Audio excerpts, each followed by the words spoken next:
Hey guys, welcome back to World of Warships. Today we're taking a look at the buffed Katsonis. This is in the Gdansk line, those European gunboat DDs that have a radar and a smoke. Incredible firepower on these things. But Katsonis was a bit of an ugly duckling at tier 9, wasn't it? Gdansk was incredible. I personally found Split to be awesome as well at tier 8. But this awkward gun layout and frankly unfortunate torpedo layout really held this ship back, in my opinion. It was still fine, but you were definitely grinding for Gdansk. That's why you wanted to play through this thing. Perhaps even some free XP. But they've buffed it, and now I find it incredible. Perhaps it was always pretty good, and I just did not give it enough of a chance. This thing is awesome now. So what did they do? They buffed the reload on the main guns as well as these torpedoes. So we go from a 3.8 second base reload previously. Now we have a 3.3 second reload. That's an over 10% DPM buff to these main guns, which are incredible, by the way. If you haven't seen these things before, you have some amazing 140 millimeter main guns. That means you have really nice shell velocity here with these guns, as well as good alpha damage on this high explosive. Notice there's no AP here. It's a bit like having a French destroyer, like a Marceau or Kleber, for example, with a perma reload booster. Not quite, but you don't have to worry about that really abysmal DPM in the downtime. These ships just always have really solid DPM. But with Katsonis, you get 6 guns. You only are able to use those 6 guns in a very limited arc, from 32 degrees forward to 61 degrees forward. Otherwise, you're missing out on at least 1 turret. That's always been the downside of this ship. But that still means you have really good DPM. This ship, of course, will suffer to carriers. I'm not going to go on and on about that, but I did have to mention that these ships still are going to have a tough time against these carriers. As for this DPM, though, 218,000 HE DPM on this ship, putting it second best, only behind Groningen at tier 9 as far as gunboat DDs go. And that means you have way better shell velocity. You have really good fire chance. It's a lot easier to use these guns. I just played Groningen with the new commander. I had a good time in it. But now playing this ship, it's a lot more comfortable to play, I gotta say, given that these shell arcs are so amazing. And even if we take into account this unfortunate firing angle to get all of these guns firing, we can get 5 guns firing at really comfortable angles. And I found it actually more comfortable to play than Gdansk in that regard. Even out to like 34 degrees, we can get all of our 5 guns firing. Not 6, but we can get 5 guns firing, which still gives you amazing DPM. This radar gimmick, of course, incredibly powerful, using the radar to give me a little heads up on where this Venom is. He's pushing out, so I decided to push out of my smoke to just surface spot him and hopefully get him taken out, which we definitely can do. But 83% of our DPM is what we get out of 5 guns, which results in 181,000 HE DPM base, which only means we're just behind Kitakazi, which has 192k. We're still like the 3rd or 4th best, depending on how you count duplicates, at tier 9 as far as gunboats go, with 5 guns. We don't even need all 6. It was a big buff to this thing. The DPM here feels incredible. I had absolutely amazing games with this ship. And given that we have these smoke screens as well, we're not like the French gunboats where we don't have a smoke to help us out to farm in a comfortable stationary position. Well, now that we have that, we can just stay in that optimal angle to get all of our guns firing without really having to worry about incoming damage. Of course, torpedoes, there are things you got to worry about in a smoke still. But if you're also pushing an enemy team that's maybe kiting you, for example, or you're able to hide behind islands, you're still able to get all 6 guns off and have that maximum DPM. Even with 5 guns, this DPM is amazing. And one of the weak points of Gdansk, actually, I got to show you this too, is we have terrible firing angles. So Gdansk has 227,000 HE DPM. We're not that far behind. We're less than 10k HE DPM behind the tier 10, which I've always found to be incredibly strong. Gdansk has those awful firing angles though as well. 43 degrees forward, 44 degrees backwards. and it drops off a cliff as soon as you get outside of that. Where Katsonis, still with those 5 guns instead of 6, still has relatively comfortable firing angles down to 33, 34 degrees. So yes, worse DPM. But maybe I'm pushing this too hard. Maybe I'm coping a little bit too hard. But this thing is awesome, man. I had such a great time. Much more comfortable to play, actually, than Gdansk. I found myself greeting very hard in Gdansk anytime I play it to use all of my guns. Because you just get down to, what, 50%, 57% forward, because you have 4 guns forward, and only 3 guns backwards. You only get 43% of your DPM. So whenever you're needing to angle even a little bit, Katsonis actually will have better DPM than a Gdansk, which is kind of wild to say. Prince Heinrich here going to push out and eat a couple torpedoes, of course. Given that we are a European DD, we have those really low alpha damage torps, which is fine. They're relatively quick though, and they reload fast. That is the other buff here, is that these torpedoes used to reload in 68 seconds. Now it's down to 60 seconds, so another little over 10% DPM buff. And I mean, even with 5 guns, look at this DPM, man. Look at it, it's incredible. This ship is awesome to play. The fire chance as well. We got a couple permas on him. He damage controlled with that, and then we get another 3 perma fires. Absolutely incredible, this thing. And actually, Split also receives some buffs. So this now is a good time to actually grind through this line. It is much more comfortable. This tier 9 is incredible. You're of course going to spend most of your time grinding through the tier 9, as that requires the most amount of XP to get to the next tier, the tier 10. But the tier 8 also, you'll spend a lot of time there. And Split also got a little reload buff. Not as extreme as Katsonis, but I already found Split to be a very solid gunboat DD. And I had one of my best games I've ever really played in Destroyer. We'll take a look at that one soon when I cover the Split buff. But I had a blast playing Split, and an absolutely incredible game into double up tier, actually. Facing tier 10 carrier as well. Down to the wire, a close game. I can't wait to show you guys that one. But I had to talk about Katsonis first and really explain through some of these buffs with this line. And these firing angles. Firing angles are one of the most important, maybe the most underrated element of a ship, I gotta say. It's just so much more comfortable to play a ship that can fire all of its guns while staying reasonably angled. And it doesn't matter that much angling on a destroyer, right? I hear you. There's not a lot of armor here. We're not bouncing shells. But the key is that when we're angled, we're a slimmer profile. And if we can fire all of our guns while staying relatively angled, we can always do a small turn in or away to make our profile even slimmer and hopefully dodge some of that incoming damage. Katsonis being quick, especially with this speed boost, means we can drift around a little bit. This game is coming down to the wire. We have to make a play. Pushing Elena like this, not the best idea, obviously, but we gotta go. We gotta try it. I'm gonna try the drifting tactic. It's not gonna work at these ranges, unfortunately. Katsonis really does want to play at mid-range more so. This 9-kilometer, 10-second radar also reinforces that. But we get the Kraken, we get the high caliber. If we can survive this salvo and this plane spotting, perhaps we can get this cap and bring it back, eh? And hopefully also outrun these torpedoes. Incredible game so far with the Katsonis. I actually just had a blast playing these things.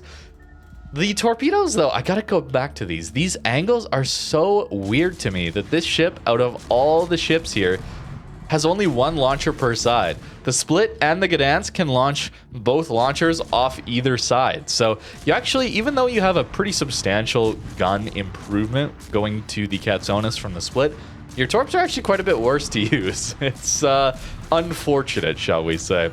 Almost getting the max AR buff here with this ship, and it's almost consistent firing when we single salvo or single fire these turrets. It is absolutely hilarious. Waiting a few seconds for that Jaeger to hopefully get within our radar, and then popping it again. We're playing spotted, so hopefully we don't take much damage here. There are some small gaps in these islands that I'm not paying as much attention to. I'm really just trying to finish off this Jaeger. And in fact, yeah, we take 1 overpen, fortunately, and live on 245 HP, cutting it close. Still, though, we need kills. This is a situation where the enemy team will win on points, even if we get all these caps. So we need to finish off this Jaeger in particular. And over this island, our arcs are too good. I can just barely arc it. If he moves forward, though, I won't be able to hit him, unfortunately. That's a funny problem to have. Your arcs are too good. In these situations, yes, it would be nice to be in a ground again where we have those floatier arcs. We can lob over islands. But every other time, open water gunboating, yeah, it's much nicer to have these fast shell arcs. The Jaeger, though, does use his guns, takes us out, and unfortunately, we are going to lose this game. It came right down to the wire. I love these close games, even though we do end up losing. Absolute blast playing this one. Outside of the carrier focus, nobody likes that, of course. But Wargaming's gonna steamroll ahead and leave carriers in this game, unfortunately. But hey, still a good match. Not gonna rant about that today. Still a good match. Katsonis, absolutely incredible. And I have another one to show you here, but huge damage output, really good at securing kills. This ship is very, very powerful. This line is incredibly powerful. Smoke radar is a strong gimmick, but it's only a 10-second radar. And notice I'm actually not using radar mod. I initially was using it for an extra 2 seconds worth of radar. You don't have that much uptime on it, and with the radar delay that your teammates experience before the radar ship is spotted, it's even less time. So that 2 seconds on the end is actually pretty valuable, but I'm not using it here because I'm playing random battles. If you're not in a div, I don't think it's going to be all that useful to have that extra time on your radar, as let's be honest, people are probably going to be reloading or having to traverse their turrets in that 10-second or 12-second window, and they're not even going to be able to fire anyway. If you have div mates, sure, or more competitive things, sure. But the extra time on your speed boost might be a better use of a special upgrade on this ship. And that's what I found to be more comfortable. Better for farming, better for these games where we're trying to play that mid to long range gunboat, farming down enemy ships. Even enemy cruisers, definitely fine to go after because of this amazing shell velocity. You're going to find yourself in a lot of these situations where you're going to win a flank because you're such a strong gunboat, those DD engagements. The enemy team will start kiting. It happens. You know, not blaming these people, obviously. It's smart to kite away from a flank that you have lost your destroyer on, and there's a Columbo pushing you, right? Like, that's a smart play, okay? They're doing the right thing. But it really benefits Katsonis when you have people kiting away from you. I'm not forced to smoke to use all of my DPM here. We're just barely pushing towards the enemy while still being able to use all of our main gun DPM here. It is possible to open water with it, even if it is uncomfortable. Not as comfortable as Gdansk, certainly. That 5-gun DPM, though, is much more comfortable than the Gdansk, I gotta say. Back to that again. I don't think it's better than Gdansk, don't get me wrong here, but I was surprised at how comfy this ship felt to play. It's very strong. Look at how many shells we get to fire. It's absolutely wild. I will say, though, I'm not sure how these ships will be to fight against. I don't really find myself fighting these gunboat European destroyers very often at all. So maybe that's why they got a buff last patch. It's taken me a while to get to it. We're already at 14.1. This was a 14.0 buff. There was a lot of changes. You love to see it. But really not sure how this is going to play out as a tier 9. Getting this much DPM, it's a substantial buff. As well as having a smoke and a radar still. Perhaps it's down to these ships feeling a little bit uncomfortable to play. Gun angles, torp angles here on Katsonis, certainly. But also your survivability. Yes, you have a smoke, and that is useful. But you're a large ship, and you don't have a heal, and crucially, you don't have the built-in saturation gimmick that those gunboat French destroyers have, where the compartments of the ship, the hull, the bow, the stern, they just come with less HP on spawn. Meaning, as soon as you've used up that HP, you start to take reduced damage from incoming high explosive shells. This ship doesn't have that. It's got much more HP in those compartments, so it'll take much longer to saturate. That's why French DDs in the bottom half of their HP pool suddenly take forever to kill. Where Katsonis, as well as this entire European gunboat line, don't have that gimmick, so they still will die a lot faster than those French destroyers. Make sure you're always thinking about when you smoke up in front of a carrier in particular. They're gonna blind drop you. They always do, man, these pesky carriers. You gotta smoke up, go undetected. They're gonna blind where you were, and then make sure you're accelerating a little bit. Even if it takes you out of your smoke, hopefully you got a few puffs left coming, and that hopefully will help dodge, but Yeah, these carriers, man, they love to blind drop. It's so... Okay, I'm not going to just rant about carriers. I could rant about carriers in every video, by the way, man. Oh, man, they're so frustrating. Okay. Calm down. It's fine. Back to the Katsonis here. Double up tier as a tier 9, always unfun, but you can still make it work here. We've done a lot of spotting damage in this one as well by being a gunboat DD. Sometimes also just not even firing our guns. We've over pushed here, obviously, right? We've definitely over pushed here into the enemy spawn. Don't push spawns, right? I got a little greedy. I saw the battleships kind of huddling together. I was hoping to farm a ton of fire damage, but I played smart. I came back to the B cap. We want to secure this game. It is still a close game, even though we are nicely up on points in this one. We're nowhere near as down as we were in that first game. We just got to secure the victory here. Smoking up and not firing. Hopefully that's going to avoid a blind drop. And in this case, maybe it did. Maybe he's going after Napoli. Maybe Napoli's on low HP or something anyway. But we wait, and that means the spotting goes away. As always, I'm smoking up and then forgetting that I'm the one spotting. Fortunately, he shoots, so we are able to fire again. And even on a super battleship with a lot of fire reduction, we're still able to get a ton of fires. Look at how comfy these arcs are, by the way. It was shocking, actually, to me playing the Groningen and then playing this ship again. Yes, Groningen has more DPM, but the usable DPM on Katsonis is much better, in my opinion. These shell arcs are absolutely wonderful to have. It's so much more useful to have these shell arcs than a little bit more DPM. Even if we do lose, you know, a sixth of that DPM when we're properly angling to someone, it's still really, really good damage out of these guns. Hoping for that double fire, and we already have a Witherer in this one. Took me a while in Groningen, but here we are, a couple games in, and Katsonis gets me that wonderful Witherer. No Dutch commander, though, to buff us in this case. That's okay. The special commander, Swirsky, for the European line, doesn't really give us much for buffs on these gunboats. We're looking for torpedoes or AA damage was the other one. You have to have a certain number of plane kills to get any value out of Swirsky. So wasn't running him here. 181k into this game. Pretty solid stuff, I gotta say. Pleasantly surprised by Katsonis. It was always the ugly duckling, at least in my opinion. Found it to be a little awkward to play. Nowhere near as good as Gdansk, and much less comfy than Split at tier 8. So a bit of a weird ship to grind through. But with this buff to DPM, it feels amazing. It's kind of surprising, though, that just over 10% was enough to get me to feel such a dramatic difference in them. Maybe I was wrong about Katsonis from the very start, perhaps. And I guess that means if you haven't ground out these gunboats yet, it really is a good time to do it. They're very powerful now. These mid to high tier ones before you get to Gdansk are amazing again. We will be looking at that Split soon, don't you worry. Absolutely incredible time with Split in particular. But Katsonis was amazing too. The DPM when you're using all 6 at such a weird angle is hilarious. And even when you're using only 5 turrets, the DPM is amazing.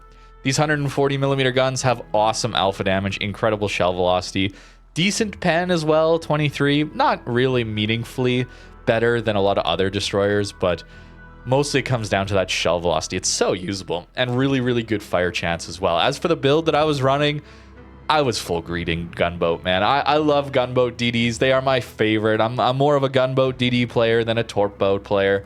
I find them just more enjoyable, and I do better in them generally. Just a personal preference thing, really. And this build was really fun. Getting Fearless Brawler in yet, too. Some Adrenaline Rush. And the extra range, extremely useful here. Only 13.8, even while taking Mean Better and AA Specialist. Not taking range on the upgrades, so we could get more range, but I wanted the reload buff from the 6th upgrade slot. This is good enough. It is tough in those double up tiers, I will say, especially against some of those secondary battleships. You don't have a lot of wiggle room. 12.5 right at tier 10, you know, excluding F keys. It can be difficult when you run into those ships, but against a lot of other ships, this is fine. Gdansk does get quite a bit more range. It also gets a lot more HP, like 5k more HP. So there are other things. It's not like Gdansk is bad. I still think Gdansk is incredibly powerful and is definitely stronger than Katsonis, but I gotta have a little hot take here and there, right? Where Katsonis is impressive, man. It really, really did impress me while playing. Here's the upgrades. Yeah, doing that full reload. Range would get us, what, 16? I mean, that is usable range. And you'd still get a 3.1 second reload. I mean, no. Full DPM, full DPM, full DPM. It's really good. And 13.8 is usable enough, I think. As for the rest of them, I liked this engine boost in randoms without a div. If you have div mates, if you're playing ranked, maybe that is more useful as well. People looking out for your radar more team play, perhaps. Perhaps. I'm not saying there is more team play in ranked, but there's a chance. Or clan battles, maybe. Radar might be better. But for randoms, solo randoms, more time on this engine boost is so nice. You don't have that saturation gimmick that the French DDs have. So given how large this ship is, takes a lot of damage, this forend and stern section, they have a lot of HP. They don't have that saturation gimmick. No heal here either. Yes, you do get a smoke. They're not very impressive smokes, though. They don't last particularly long. There's a long cooldown on them as well.